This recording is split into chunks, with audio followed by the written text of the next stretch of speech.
24 दिसंबर 1999 एक Indian passenger flight जिसको हम इंडियन एयरलाइंस फ्लाइट 814 या IC 814 के नाम से भी जानते हैं, काठमांडू से दिल्ली की तरफ उड़ान भरती है।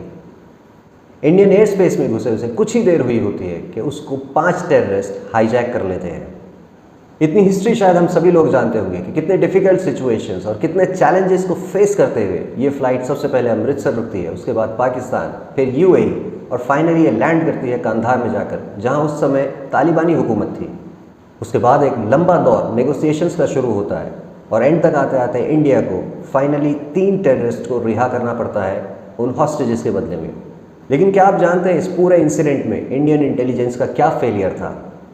क्या आप जानते हैं उन 5 टेररिस्ट के बारे में जिन्होंने इस पूरी साजिश को अंजाम दिया? क्या आप जानते हैं उन 3 टेररिस्ट जिनके बदले में हॉस्टेजेस को छोड़ा गया?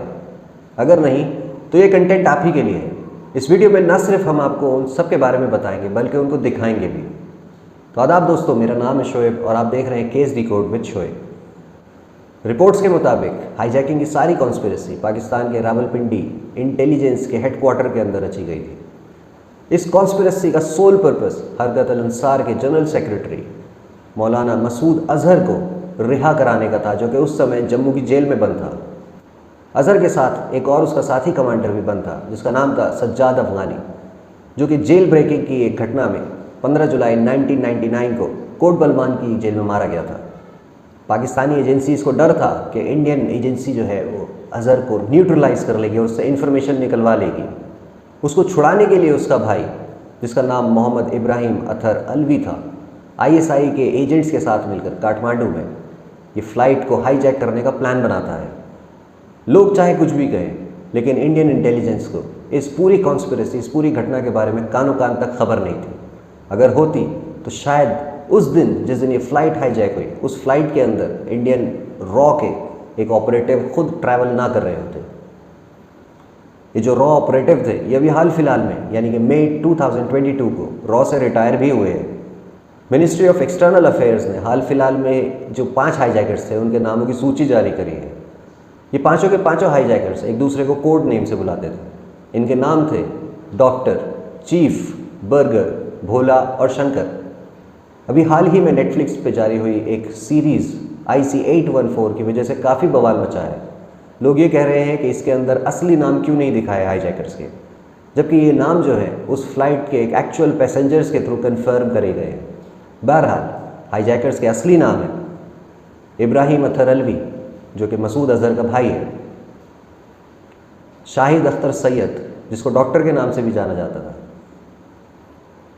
सन्नी अहमद काजी, जहूर मिस्त्री और शाकिर। इन 5 में से 2 हाईजैकर्स के बारे में जानना इंपॉर्टेंट है। शाहिद अख्तर सैयद सबसे ज़्यादा पढ़ा लिखा है इन सब में और सबसे ज़्यादा एक्सट्रीमिस्ट। बार बार ये सब लोगों को फ़्लाइट के अंदर जो है कन्वर्जन की दावत भी दे रहा था। यही वो शख्स था जिसने उन पैसेंजर्स के अंदर से एक का मर्डर और एक को बुरी तरीके से असॉल्ट भी करा था।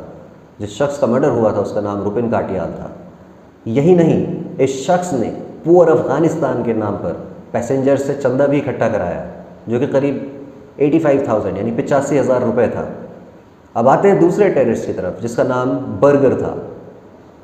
सबकी पर्सनालिटी के अगेंस्ट बर्गर थोड़ा शांत और फ्रेंडली था। लोगों का पैनिक कम करने के लिए इसने न सिर्फ पैसेंजर्स को अंताक्षरी खिलाई, बल्कि उस फ्लाइट में एक लेडी जिसका बर्थडे 26 दिसंबर को था, उसको उसने अपनी शॉल भी गिफ्ट करी। उस शॉल पे उसने बाकायदा लिखा, to my dearest sister and her handsome husband from burger, और डेट डाली 30/12/1999। MEA के हालिया हुए रिलीज़ एक बयान के तहत ये पाँचों के पाँचों टेररिस्ट पाकिस्तान इंटेलिजेंस एजेंसी से लिंक्ड थे। अब जानते हैं उन 3 टेररिस्ट के बारे में जिनके बदले में IC 814 के सारे हॉस्टेजेस को रिलीज़ किया गया था। उनमें से एक का नाम था अहमद उमर सईद शेख, दूसरा मसूद अजहर और तीसरा मुश्ताक अहमद जरगर। अहमद उमर जो कि एक ब्रिटिश पाकिस्तानी टेररिस्ट है और कई सारे एलियस नामों के साथ जाना जाता है। सबसे पहले हरकत उल मुजाहिदीन से 1990 में जुड़ा, उसके बाद वो जैश मोहम्मद से जुड़ा और उसका बहुत ही क्लोज एसोसिएशन अलकायदा के साथ में भी बताया जाता है। अहमद उमर को सबसे पहले 1994 को कश्मीर से पकड़ा गया, जहाँ ये वेस्टर्न टूरिस्ट को किडनैप किया करता था। इंडिया से रिलीज़ होने के बाद इसने और भी कई कारनामे किए। लेकिन सबसे ज़्यादा चर्चा में ये तब आया जब इसका नाम वॉल स्ट्रीट जर्नल के रिपोर्टर डैनियल पर्ल की किडनैपिंग और मर्डर में आया। उमर शेख को 12 फरवरी 2002 को पाकिस्तानी अथॉरिटी ने लाहौर से पकड़ा और तब से लेकर अब तक ये कराची की सेंट्रल जेल के अंदर बंद है। अब आते हैं मसूद अज़हर की तरफ। मसूद अज़हर का असली नाम मौलाना मसूद अज़हर अलवी है। ये एक्चुअल में जैश-ए-मोहम्मद का फाउंडर और उसका एक्टिव लीडर भी है।